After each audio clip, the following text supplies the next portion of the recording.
What does it mean to be a person? What is the Christian responsibility in a world confused about personhood?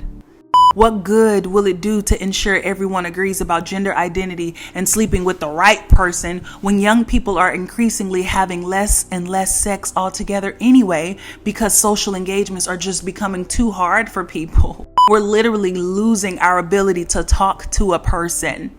You want to talk about God's original design? This is the perfect place to be implementing that conversation and reintroducing what God originally had in mind for his people. We can't afford to outsource the complexities of this truth to some that Jeff Bezos, Elon Musk, or what's the other one named Zuckerberg drums up in their evil laboratory. But when you mess with the lab, there will be a piper to pay. It is time to fight fire with the fire. Coming after you. No, I ain't doing that. Oh, you wanna be? You gonna have to work a little bit harder for that to happen. No. Hey, I can't do that, baby. Shout out to Fantasia too. That song was really dope.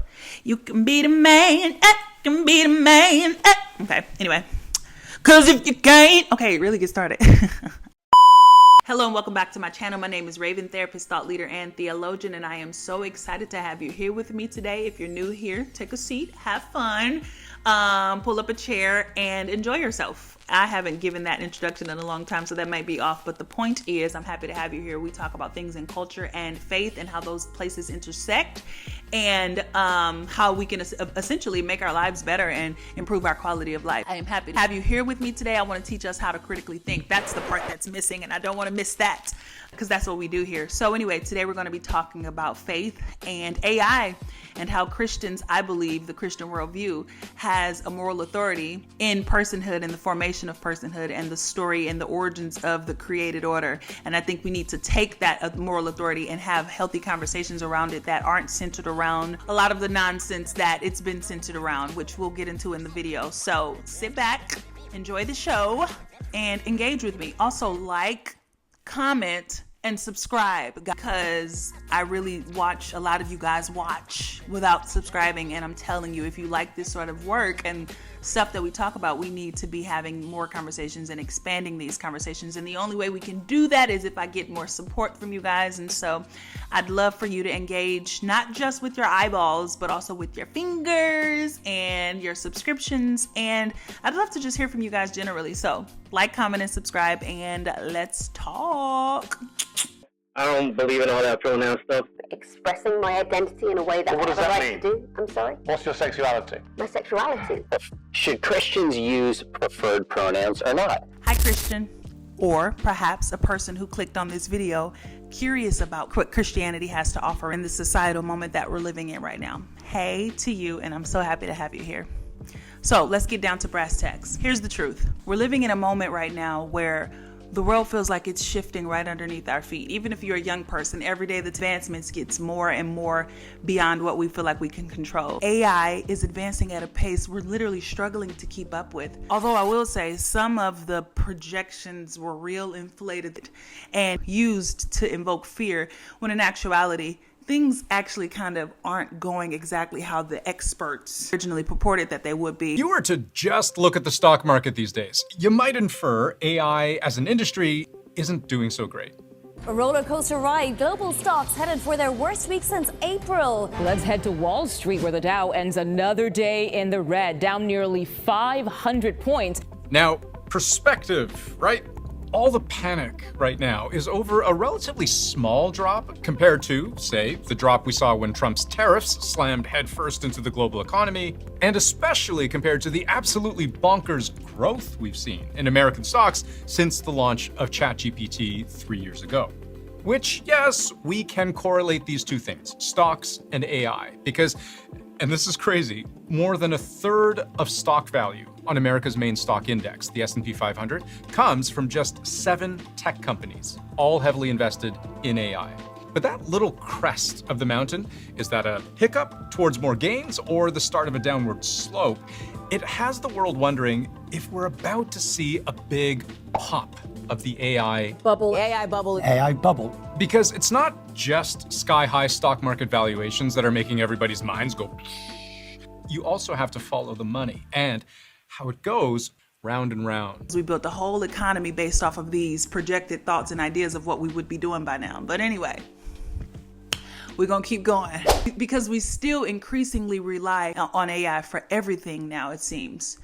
Many of the more monotonous day-to-day tasks, it's crazy because actually it feels like AI has eroded the personal life and relationships of humans while doing really nothing to solve some of our bigger problems, child. Anyway, that's another conversation. I think industries thought that we'd be using it to transform economic systems entirely or to be flying cars by now, but instead we've curated something far more consequential, I think. We are outsourcing personhood. These technologies fail to take into account the lived experiences of people who come from different backgrounds than the designers of these technologies. The tech sector in the US, Europe, and other parts of the world tends to be heavily male, predominantly white, and belonging to middle and upper middle class backgrounds and education profiles. We already do a poor job in terms of just developing software and testing it and deploying it to the world in a fair way that takes into consideration the different circumstances and the different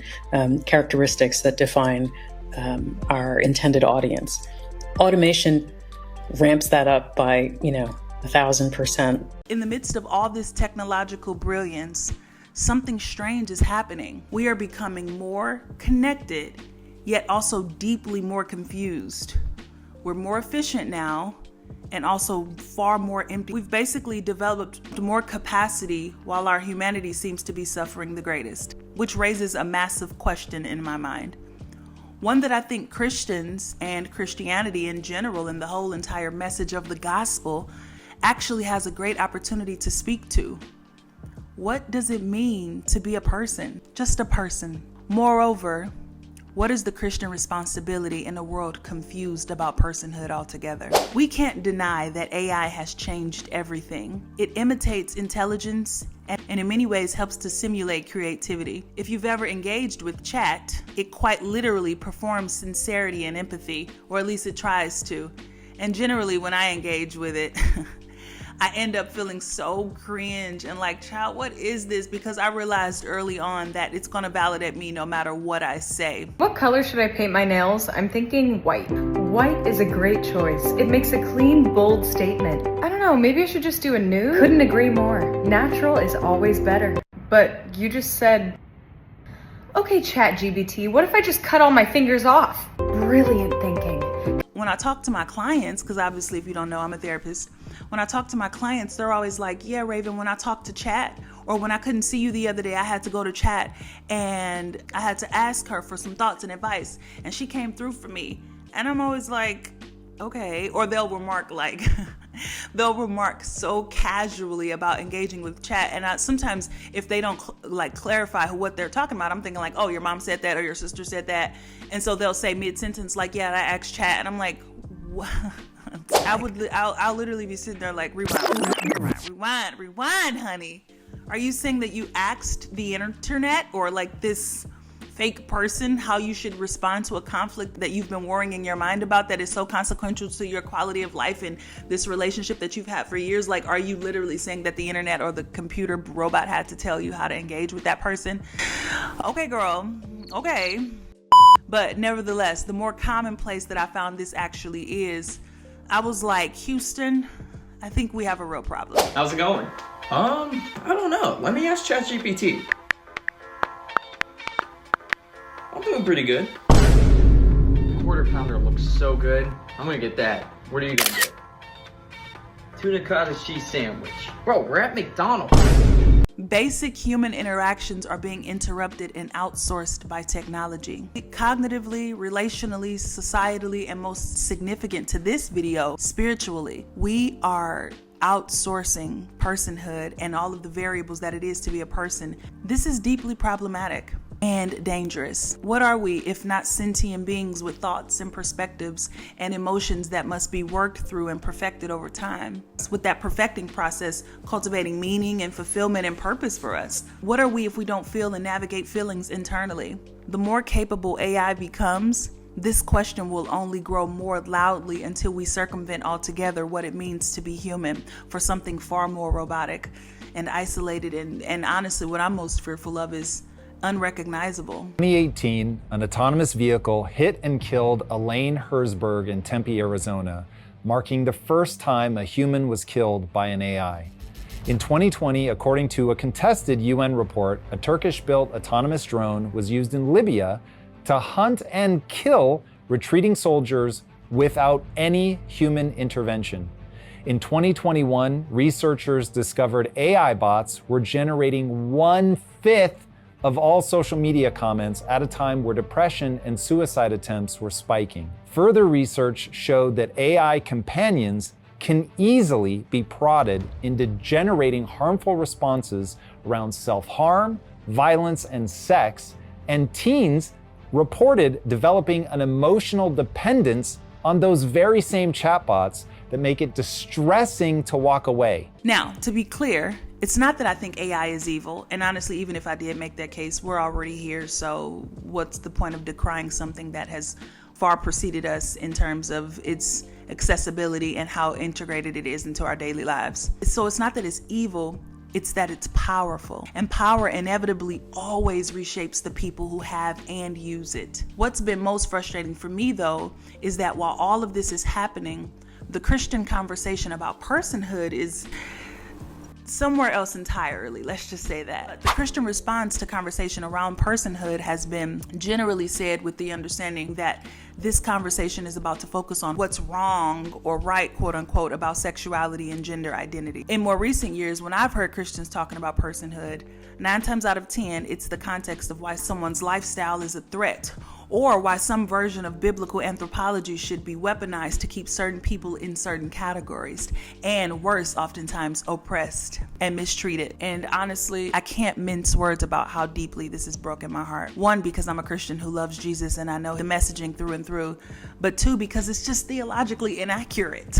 And it's not because I don't think conversations around gender identity and God's design are important, but in a world where the elite and corporate interests have proven that they want to create something subhuman and transhuman, this focus on gender identity and pronouns just feels misguided at best and completely ignorant and uneducated at worst. The ruling class and oligarchic interests in this country and beyond are doing their best at completely destroying the quality of life and connection of the average human being, particularly young people and the generations to come. By the way, they're doing this all in the name of creating a permanent underclass and security state where the average person is subjugated and in eternal service to the elite with no ambitions or skill set to advance themselves beyond that place. During feudal times, a serf was a laborer bound to the land, treated as an extension of the property itself, and transferred along with it in the event of a sale.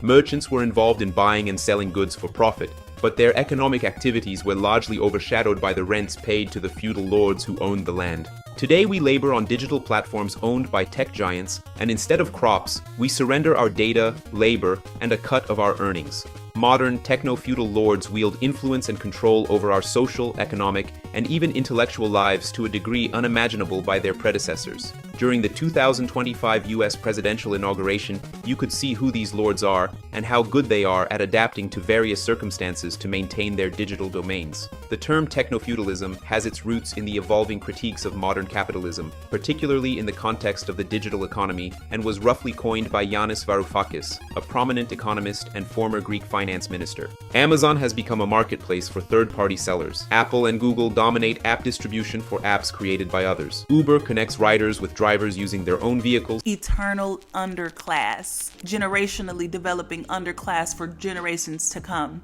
And I know that this may feel deeply conspiratorial and like I'm trying to fearmonger you into something, but guys, it's the truth. They want something other than human because humans have become an inconvenience to the ruling class. So, Christian My loves, my sisters and brothers in Christ, to you I say, the idea that we are prioritizing who someone is sleeping with or what gender they identify as seems painfully tone deaf right now in terms of importance and what matters, and where we could be using our voices to make real lasting change to people's qualities of life. You want to talk about God's original design? This is the perfect place to be implementing that conversation and reintroducing what God originally had in mind for his people. What good will it do to ensure everyone agrees about gender identity and sleeping with the right person when young people are increasingly having less and less sex altogether anyway because social engagements are just becoming too hard for people? We're literally losing our ability to talk to a person. And so whether it's terms like incel or terms like, I forget what the new one is, hyper something that women are I read it in the New York Times the other day. Either way, we are becoming increasingly less interested in dating one another. Studies even show that Gen Z is having the same amount of sex as baby boomers. This is the first time in history young people are trending this way. For context, that means the old people are having the same amount of sex as the young people. Guys, that's not normal. And no, it's not just because the older people are horny, because yes, there are studies that show older people be in them senior living homes doing the do and lots of it. But that's not what we're getting at here. So let's just swipe on past that. But guess what hasn't come down though? Although young people are having less sex, sexual assaults in that age range. Because where there is ignorance and complacency in an area that is so critical for human functioning, the opportunity to traffic in toxic ideologies that warp young, impressionable minds are endless. So if you're like me, a Jesus-loving, radically proud Christian, I invite you to consider the all-out attack on literal personhood. Consider it because I believe we have something so significant to offer here and into this conversation. And it's something far more consequential than gender identity. We believe the God of the Bible has the authority over defining personhood, so we must root out real attacks on its very essence and by principalities and spiritual wickedness in high places. The war that's being waged is not only an attack on literal humanity and its meaning, but on what we say is fundamental to our faith. God's good design of people, us, the humans, right? He designed us, and the ruling class thinking they can change this design at their will for the sake of their eternal benefit. No, ma'am. No, ma'am. No. This is the real crisis at hand. And for Christians, we must be at the forefront of this conversation. Think less about pronouns and think about personhood. The church has to be above cultural noise and culture wars so that we can defend the very thing that Jesus gave his life for: people, human beings, with our sinful, messed up, broken, downtrodden, wonderful, complex, wondrous selves. We are the reflection of our Father, and we have something profoundly important to offer here to all of humanity. But let's talk about what's at stake. Love has never been a popular movement, and no one's ever wanted really to be free. The world is held together, really it is held together, by the love and the passion of very few people. Otherwise, of course, you can despair. Walk down the street of any city, any afternoon, and look around you. What you got to remember is what you're looking at is also you. Everyone you're looking at is also you. You could be that person. Human is a biological term. You're human if you have human DNA, that's it. But person is a moral term. For a philosopher, persons are beings who are part of our moral community. They deserve moral consideration. When AI does more of the thinking, we lose our ability to wrestle with thought. Would we even have a Baldwin or an Angelou or even a C.S. Lewis if chat were around at the time? When AI does more of the remembering for us, we lose our grip on history and identity. What do we make of a world, or what can we make of a world that can't recall personally, not via the magic light box, but personally, the atrocities and the wins of history? What of a world where it's filled with people that can't recall those sorts of things within themselves and also give healthy analysis on it? Not just recall the facts and the dates, but actually give a recount of what happened, wins and losses. When AI does more of the relating, We lose our capacity for empathy and connection, the things that are so integral to our being. What do relationships look like when we are incapable of feeling discomfort and then processing it communally? Would we even have a Beyonce's writing room where some of the greatest minds and songwriters of our time come together to craft masterpieces that have brought joy, community, peace, and love in spaces where there was a void of it at one point? Would we even have that sort of a gem in our culture?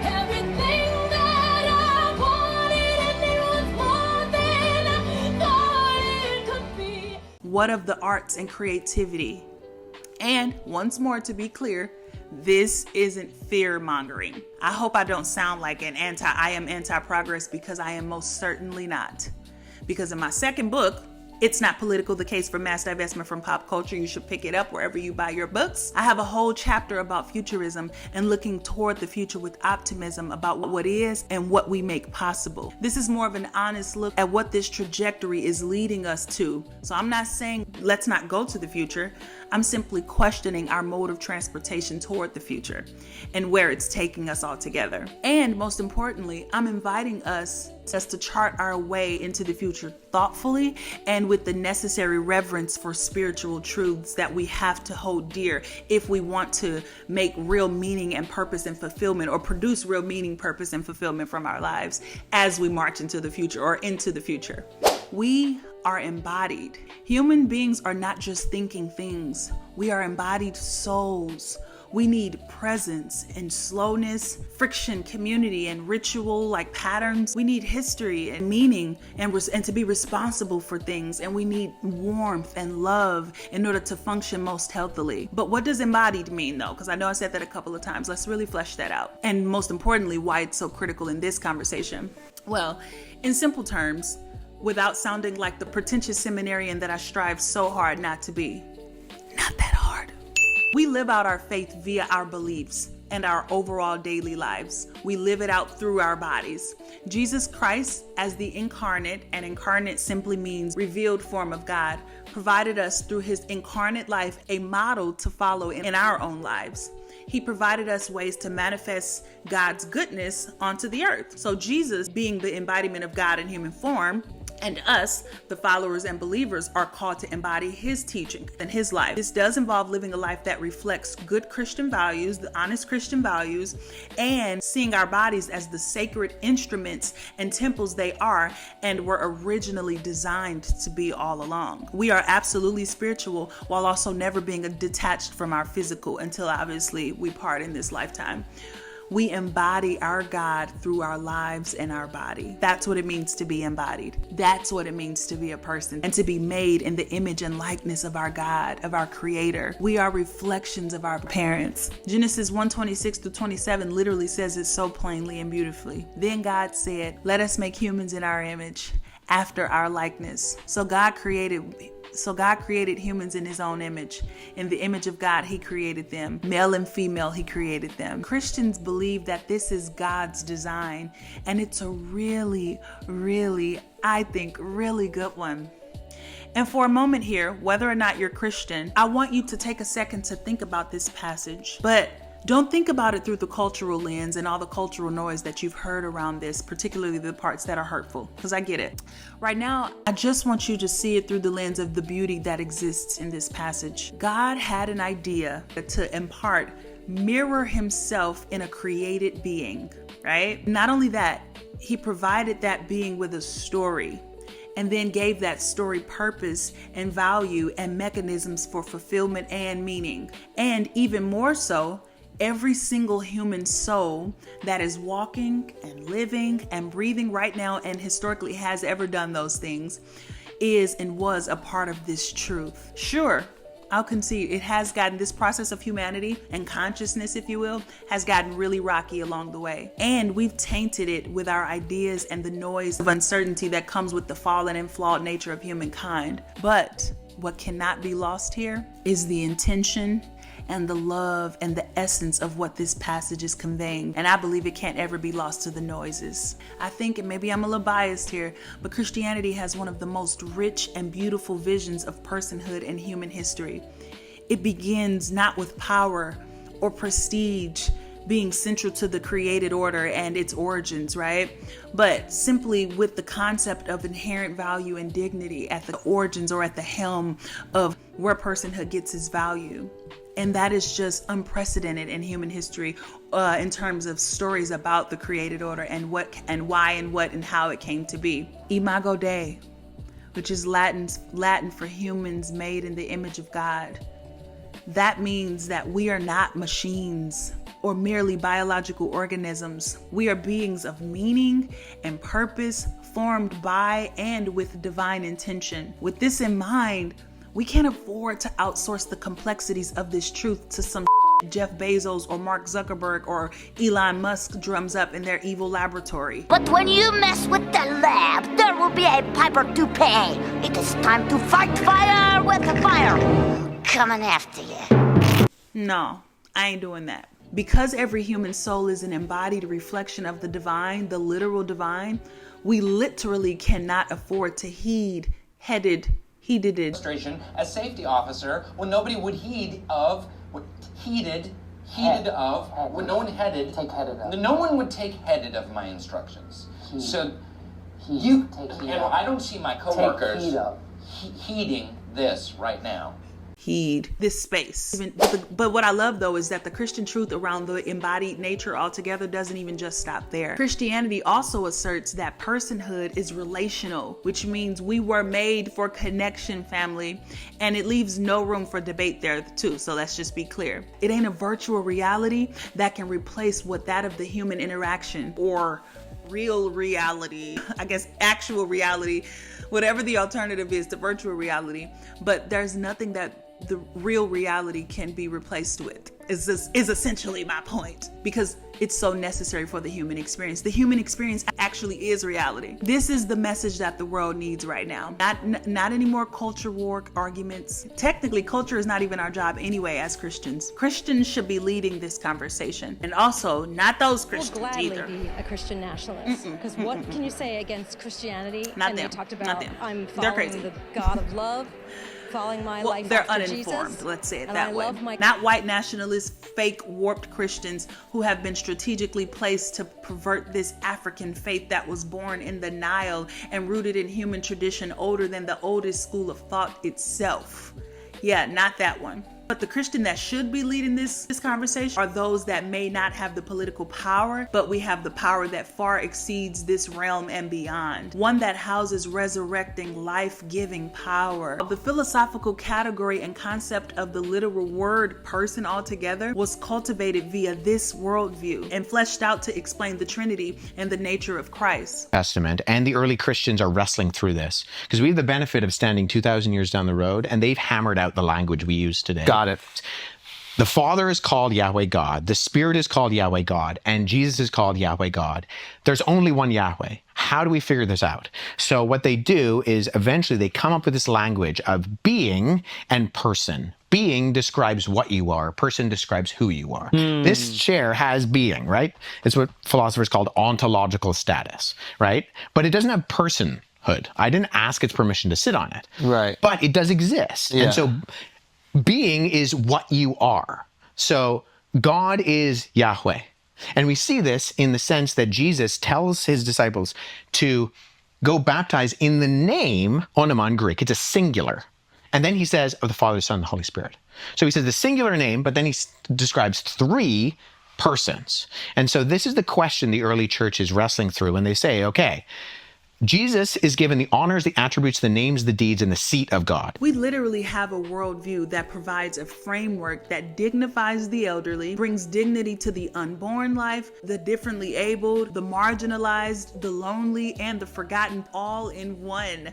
That's not a small thing. In a world tempted to reduce humanity to efficiency or optimization and how much you can output, Christianity insists that the human soul is irreplaceable, full stop. But we cannot speak into this moment with this powerful of a message if our only message is conform to our categories, many of which have been established by white hetero supremacist framework anyway. That is not the essence of the Christian story, and it's certainly not what the world needs. Let's talk about AI honestly and not apocalyptically though, because that serves no one, and if we're going to do a good good, effective, quality job of reminding or teaching for the first time what the human life actually means and its value and where that value comes from, the Christian perspective, we have to face it from a perspective of curiosity and depth and serious range, and not solely from a perspective of finger wagging in disappointment about these rotten kids and their technological stuff. Y'all like my imitation of an old person? You know, I am good at the imitations, child. Disney, pay me. Actually, not Disney. I don't know. An ethical company, pay me. Okay.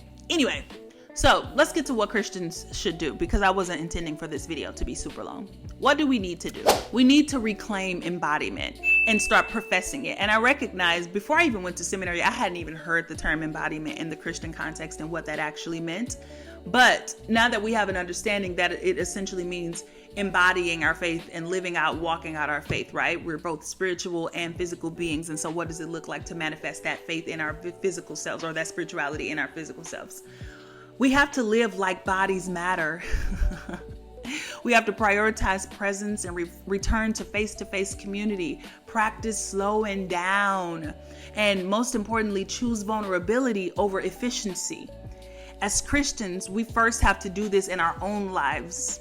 We have to prioritize this ourselves before we can call for other people to do it. But secondly, we must make real effort to create safe spaces for people to want to come into in order to help them cultivate that level of safety and security where they don't feel like they have to bury themselves in their phones or outsource and rely solely on technological assurances rather than the wealth of wisdom, love, and connectedness around them that we can actually provide. So all this stuff.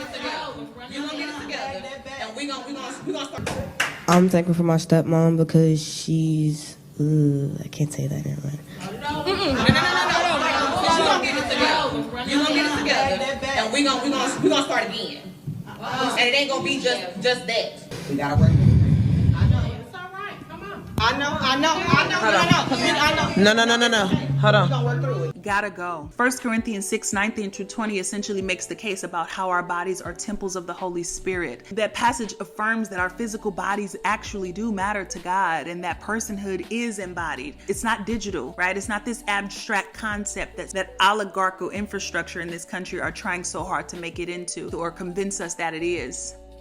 Hebrews 10:25 also, and this is the one I'm gonna get y'all with, says, forsake not the assembling of yourselves together. And that basically means we actually do need to start going back to church, the physical church, and get off of bedside Baptist. And no, it has nothing to do with, you need to go back to the old time way. It has everything to do with our bodies literally needing community, and the loneliness and the social awkwardness and the social anxiety that we're continuing to watch manifest is a direct product of us being so uncomfortable with coming together. And a lot of this was a result of COVID, but it doesn't matter. We don't have to be victims to what oligarchical systems and power structures are trying to force us into. Go back to church. Go back to hugging on auntie so-and-so and mother so-and-so, and Christians, you create the spaces that are safe for people to come back to. Okay, but I'm not going to riff too much on there. The second one, recenter formation. Faith is not information, it is formation.